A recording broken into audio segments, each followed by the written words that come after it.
Serious condition आती है, मान लीजिए आप संक्रमित हो गए तो 5 से 6 दिन बाद लक्षण दिखेंगे और 9 से 11 दिन बाद आपका सांस लेने में तकलीफ होना शुरू हो जाएगा। अब ये कंडीशन बहुत खतरनाक हो जाती है। इसमें क्या होता है, हॉस्पिटल में सिम्टोमेटिक ट्रीटमेंट किया जाता है। सिम्टोमेटिक ट्रीटमेंट को हम सपोर्टिव केयर या सपोर्टिव थेरेपी कहते हैं। इसमें क्या किया जाता है, किसी भी मरीज का कोई इलाज नहीं किया जाता है, उसमें जो सिम्टम्स यानी जो लक्षण उभ रहे हैं उन लक्षणों का इलाज किया जाता है। जैसे बुखार आ गया, दवा देगा, बुखार शांत हो जाएगा। आपको मान लीजिए थकान हो रही है, विटामिन बी कम्प्लेक्स दे देगा, आपको ताकत थोड़ा मिलने लगेगा। खांसी हो रही है, जुकाम हो गया तो उस खांसी का सिरप दे देगा। यानी कोरोना का इलाज नहीं कर रहा, उसके सिम्टम्स का इलाज कर रहा है, उसे कहते हैं सिम्टोमेटिक ट्रीटमेंट। इसमें जो सबसे बड़ा काम करता है ना, वो विटामिन सी काम करता है। अब यही हॉस्पिटल में भी दे रहा है, यही आप लोग भी घर में यूज किया करिए। जैसे टमाटर में विटामिन सी है, आम में विटामिन सी है, संतरा में है, ये डेली आप एक एक लिया कीजिए। ये आपको हमेशा लेना। मान लीजिए आपको आम नहीं मिल रहा है, संतरा नहीं मिल रहा है, तो 3 टमाटर कर दिए। मतलब एक एक कैसे भी तीनों में से रहना चाहिए। नहीं है तो इसी की संख्या बढ़ा लीजिए, लेकिन 3 इसको हर हाल में रखिए। इन फलों में से लेते रहेंगे, आपको विटामिन सी पूरा होता रहेगा। नारियल का जो पानी होता है ये काफी फायदा करता है। अभी देखिए, ये जो नारियल जो पानी होता है, ये ब्लड जो होता है ना, ब्लड काफी इसमें इफेक्टेड हो जाता है लंग्स में, तो ये आपको एक अंदर से शक्ति प्रदान करता है, आपके शरीर को गिरने नहीं देता है। दूध की मात्रा रहनी चाहिए कोरोना पेशेंट को, और अंडा जो है ये काफी जरूरी है। शाकाहारी लोग भी, अब देखिए मान लीजिए ये तो एज ए दवा की तरह प्रयोग हो रहा है, होने के बाद यही सब हॉस्पिटल में भी दिया जा रहा है। और सबसे जरूरी जो हो गया वो तो काढ़ा हो गया है। काढ़ा में आप सबसे अच्छा है लेमन टी पीजिए, और एकदम गरम गरम पीजिए यहाँ पर,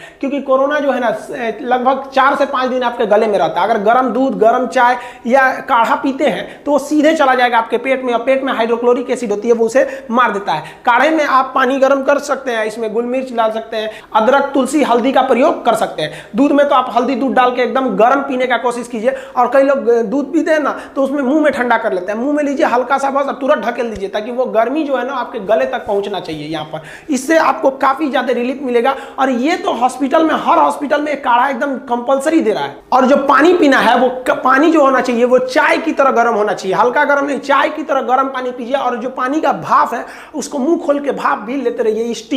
स्टीम और ये पानी, इसे गलाला करते रहिए, इसे कुछ गलाला करके उसमें नमक डाल दीजिए, पानी पी भी लेंगे तो कोई दिक्कत नहीं है, लेकिन गर्म पानी एकदम पीते रहिए। आप हॉस्पिटल में रहें या घर पे रहें, घर पे भी सेल्फ आइसोलेशन कर सकते हैं। गवर्नमेंट ने भी गाइडलाइन जारी कर दिया है, सेल्फ आइसोलेशन में आपको किसी दूसरे से मिलना नहीं है, बाकी घर वालों को थोड़ा सा ज्यादा सावधानी बरतना है। और इस बीच आपको क्या करना है, जो लोग ठीक हुए हैं उन लोग को डॉक्टर्स थोड़ा थोड़ा ना मानसिक रूप से भी ठीक करना है। जैसे उनको हमेशा अपना बुखार नापते रहना है कि बुखार कितना है, उसको लिखते रहना है, अपने डॉक्टर को बताते रहना है कि ये इतना इतना है। आपको ना, जो आप ठीक होंगे या नहीं ठीक होंगे ये डिपेंड करता है कोरोना होने के 8वें दिन से 15वें दिन तक, क्योंकि 6वें 7वें दिन तो लक्षण ही आते हैं, और 8वें दिन से आपको बदन में कपकपी चालू हो जाती है।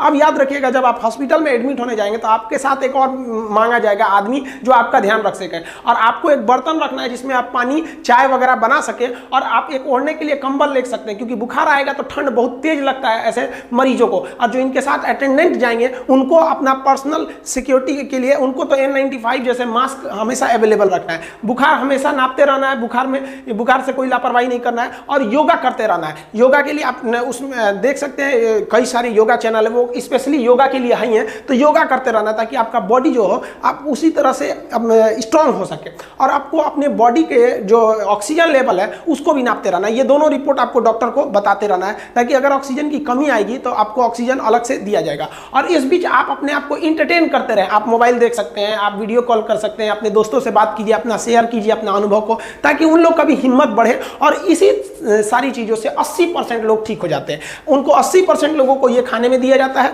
और बाकी ये ट्रीटमेंट में ये दिया जाता है। सपोर्टिव ट्रीटमेंट होते हैं, सिम्टोमेटिक खांसी आ गया तो उसकी दवा, इससे 80% लोग ठीक हो जाते हैं। लेकिन अभी क्या हो गया, किसी को कहिए ना, अभी लोग का डर से सीना में दर्द होने लग रहा है। अब वो चौंक जा रहा है कि भाई अरे बाप रे बाप, इसको कोरोना तो नहीं हो गया। तो डरना नहीं है, डर गए तो फिर आपका इम्यून तो अपने कमजोर हो जाएगा। 80% के बाद जो 15% लोग होते हैं उन्हें ऑक्सीजन देना पड़ता है। ये ऑक्सीजन सीरियस नहीं है, लेकिन हाँ ये मतलब माइल्ड या फिर मॉडरेट भी नहीं है। इसमें ना ऑक्सीजन सिलेंडर द्वारा ऑक्सीजन को केवल आपके नाक के पास छोड़ दिया जाता है, ताकि जो आपके बॉडी में ऑक्सीजन की कमी हो गई है उस कमी को ये जाके पूरा कर सके। इसमें भी बाकी आपके 15% लोग ठीक हो जाते हैं। अब बच गए 5%। इन 5% को वेंटिलेटर पर रखा जाता है। ये वेंटिलेटर आखिरी उम्मीद होती है। इसमें एक नली होती है जो नाक या मुंह के माध्यम से आपको क्या किया जाता है, अंदर तक पहुंचाया जाता है, यहां फेफड़ा तक, और ये मशीन प्रेशर डाल के आपके फेफड़े में ऑक्सीजन भरती है और फिर वापस निकालती है। ये काफी क्रिटिकल हो जाता है। इसमें क्या होता है, कोरोना वायरस आपके फेफड़े में एंट्री कर जाता है, और फेफड़े में जाने के बाद वो 2 काम करता है। एक तो ब्लड को जमा देता है, तो डॉक्टर क्या करता है, ब्लड को पतला करने वाला आपको लिक्विड दवा दे देता है वहां पर, तो ये हो जाता है। दूसरा, जैसे ये फेफड़े में जाता है तो फेफड़े की कोशिकाओं को ये मारना चालू करता है। अब फेफड़े की जो कोशिकाएं होती हैं उसमें ज्यादातर सिलिया फ्लेजिला टाइप के होते हैं, सिलिया टाइप का, ताकि वो ऑक्सीजन को बाहर फेंक सके, CO2 को बाहर फेंक सके। ये क्या करता है, उन कोशिकाओं को पकड़ लेता है। तो हमारा जो इम्यून सिस्टम है आके इस कोरोना को मारने लगता है। जैसे इस कोरोना को मारता है तो इस कोरोना के जो क्षतिग्रस्त अंग है वो बाकी ब्लड के टुकड़ों पे पड़ते हैं, फेफड़े के टुकड़ों पे पड़ते हैं। तो जो बाकी के हमारे सैनिक है, इम्यून सिस्टम है, वो ये भूल जाते हैं कि ये कोरोना मरा हुआ है या इसके टुकड़ा है जो हमारे स्वस्थ कोशिकाओं पे गिरे हैं, वो उन स्वस्थ कोशिकाओं को ही मार देता है। और जब ये धीरे धीरे धीरे धीरे फेफड़ा तक पहुंच जाता है तो पूरे फेफड़े में ये भर जाता है और पूरा फेफड़ा छोटा होने लगता है। इसलिए क्या होता है कि आप सांस लेते हैं ज्यादा लेकिन जा नहीं पाता है, पूरा भर जाता है, यहाँ कोशिकाएं, मरी हुई कोशिकाएं हो जाती हैं और कोरोना पूरा भर जाता है। और धीरे धीरे ये लड़ाई इतनी बड़ी हो जाती है कि हमारा शरीर जो है हमारे खुद के फेफड़ा को दुश्मन समझ जाता है और पूरा शरीर मिलकर हमारे ही फेफड़ा को मारने लगता है। और धीरे धीरे ये सांस हम नहीं ले पाते हैं और वेंटिलेटर पे जाने वाले 5% लोग में से 1% ही वापस आते हैं। और हमारे इंडिया में जो डेथ रेट है वो यही 4% का चल रहा है। ये 3 से 4% जो है वो डेथ रेट है इंडिया का। उम्मीद करते हैं कि आप लापरवाही नहीं करेंगे। अगर हमसे पूछा जाए कि भाई ये कोरोना इतना ज्यादा क्यों फैला, तो हम तो इसमें केवल पब्लिक को समझते हैं। भाई पब्लिक इतनी लापरवाही से लिया इस चीज को। आज भी हम पटना से आ रहे हैं, आज ही आ रहे हैं, हम वहां देखे कि लोग बिना मास्क का घूम रहे हैं। अरे भाई बिना मास्क के घूम रहे हो, गलती से तुम्हें कोरोना है तो तुम तो पूरे मोहल्ले को फैला दोगे। तो ये लापरवाही है उन लोग की और पूरी तरह से समाज को भी इसका भुगतना पड़ेगा। जितना जल्दी से जल्दी ये सही होगा, जल्दी जल्दी से ये कोरोना भागे, इसका जल्दी से जल्दी वैक्सीन आए। लेकिन जब तक वैक्सीन नहीं आता है आप हर एक तरह की सावधानियां बरतते रहेंगे। अगर आपको अंदेशा हो जाता है कि नहीं हमको कोरोना है या हम ऐसे क्षेत्र से आए हैं, हमें ऐसे सिम्टम्स दिख रहे हैं, तो आप डॉक्टर से कंसल्ट कीजिए और तुरंत इन सब चीजों का सेवन बढ़ा दीजिए। और अभी भी आप अगर सेवन नहीं कर रहे हैं तो इन सब चीजों का सेवन आज से ही चालू कर दीजिए। और इतना तो समझिए कि ये जो गर्म पानी और गर्म काढ़ा है इसमें कुछ नहीं जाता है, आपको एक तरह का फ्री इलाज है। और अभी हॉस्पिटल में सबसे ज्यादा यही हो ही रहा है, गर्म पानी, गर्म काढ़ा, दूध, अंडा, विटामिन सी, यही अभी वर्तमान में तो एकदम कंपलसरी लगाना है। खास करके उन्हें जिनमें थोड़ा बहुत सिम्टम्स लक्षण दिख रहे हैं, मास्क हर हाल में लगाना है। N95 मास्क नहीं है तो आप क्या लगा सकते हैं, सर्जिकल मास्क। लेकिन याद रखिएगा ये ज्यादा देर के लिए नहीं होता है, इसे सिंगल यूज मास्क भी बोला जाता है।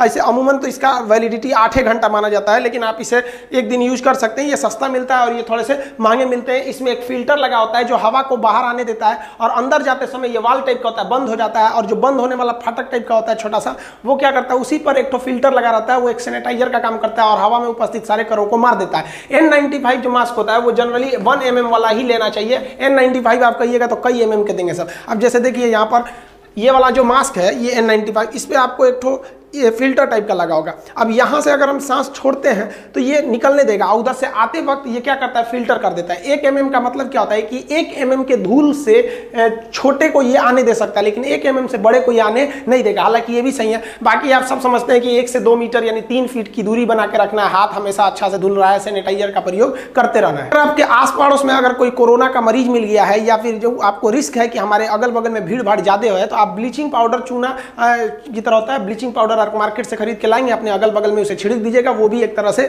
एंटीवायरल, एंटीबैक्टीरियल का भी काम करता है। देखिए जो कोरोना के सिम्टम्स यानी लक्षण होते हैं ना, ये सबसे बड़ा का खराबी क्या होता है, ये 5 से 6 दिन बाद दिखना चालू होते हैं और कई लोगों में तो दिखते ही नहीं है कोरोना के लक्षण। अब इसमें लक्षण आपको पता है कि भैया फीवर होता है, लेकिन एक चीज ध्यान दीजिएगा, फीवर धीमा नहीं होता और ना ही ये फीवर उतरता है। ये फीवर कंटिन्यू रहता है और बहुत जोर से फीवर रहता है। तो ये दवा खाएंगे तो उतरेगा, फिर चढ़ जाएगा। तो अगर ऐसा हो रहा है तो आप ध्यान दीजिएगा कि कहीं कोरोना के लक्षण है। गले में खसखसाहट होने लगती है, खांसी आएगी, छींक आएगा, बलगम नहीं निकलेगा, सूखी खांसी होगा, खांसेंगे आप लेकिन कुछ निकलेगा नहीं। उसके बाद से आपको क्या होगा, आपका जो टेस्ट है और जो सुगंध लेने की क्षमता है ये खत्म होने लगेगी, क्योंकि जीभ पर वह वायरस का प्रभाव आ जाता है। और जब सांस लेने की तकलीफ होने लगे तो ये सबसे बड़ा लक्षण है। अब आप समझिए कि अब आप सीरियस कंडीशन की ओर जा रहे हैं। लेकिन अभी क्या है कि लोग इतने डर गए हैं कि उन्हें अगर बुखार और खांसी, बुखार तो नहीं, अगर खांसी हुआ तो तुरंत डर जा रहे हैं। तो देखिए अगर आपको खांसी हो रहा है और बुखार हो रहा है तो आप ये देखिए कि आप कहीं बाहर से ट्रेवल करके तो नहीं आए हैं, आपके मोहल्ले में कोई कोरोना मरीज तो नहीं है, या आप किसी कोरोना मरीज के कांटेक्ट में तो नहीं आए हैं। अगर ऐसा है तो समझिए कि भाई आपको इस हो सकते हैं। जैसे अभी हम पटना से आ रहे हैं, वहां हम अनाथ आश्रम को शिफ्ट कर दिए लगभग 150 किलोमीटर दूर, क्योंकि पटना की स्थिति अभी ठीक नहीं है, काफी तेजी से बढ़ रहा है पटना में। तो अगर अब हमको होता है, अगर खांसी हो जाता है, बुखार हो जाता है, तो हमको रहना चाहिए कि भाई हम एकदम कंटामिनेटेड जोन से आ रहे हैं। और एक चीज और ध्यान दीजिएगा कि अगर कोई मरीज है कोरोना का, आप उससे 3 फीट की दूरी है उससे कम दूरी कर लिए हैं और 15 मिनट से ज़्यादा उसके पास समय बिता दिए हैं, तो आपको ज़्यादा खतरा। ऐसा नहीं है, कम्युनिटी ट्रांसफर नहीं है, ऐसा नहीं है कि यहाँ से कोई मरीज गया तो सबको यहाँ से फैला देगा। 15 मिनट वो एक समय लेता है। और जो सीरियस कंडीशन आती है, मान लीजिए आप संक्रमित हो गए तो 5 से 6 दिन बाद लक्षण दिखेंगे और 9 से 11 दिन बाद आपका सांस लेने में तकलीफ होना शुरू हो जाएगा। अब ये कंडीशन बहुत खतरनाक हो जाती है। इसमें क्या होता है, हॉस्पिटल में सिम्टोमेटिक ट्रीटमेंट किया जाता है। सिम्टोमेटिक ट्रीटमेंट को हम सपोर्टिव केयर या सपोर्टिव थेरेपी कहते हैं। इसमें क्या किया जाता है, किसी भी मरीज का कोई इलाज नहीं किया जाता है, उसमें जो सिम्टम्स यानी जो लक्षण उभ रहे हैं उन लक्षणों का इलाज किया जाता है। जैसे बुखार आ गया, दवा देगा, बुखार शांत हो जाएगा। आपको मान लीजिए थकान हो रही है, विटामिन बी कम्प्लेक्स दे देगा, आपको ताकत थोड़ा मिलने लगेगा। खांसी हो रही है, जुकाम हो गया तो उस खांसी का सिरप दे देगा। यानी कोरोना का इलाज नहीं कर रहा, उसके सिम्टम्स का इलाज कर रहा है, उसे कहते हैं सिम्टोमेटिक।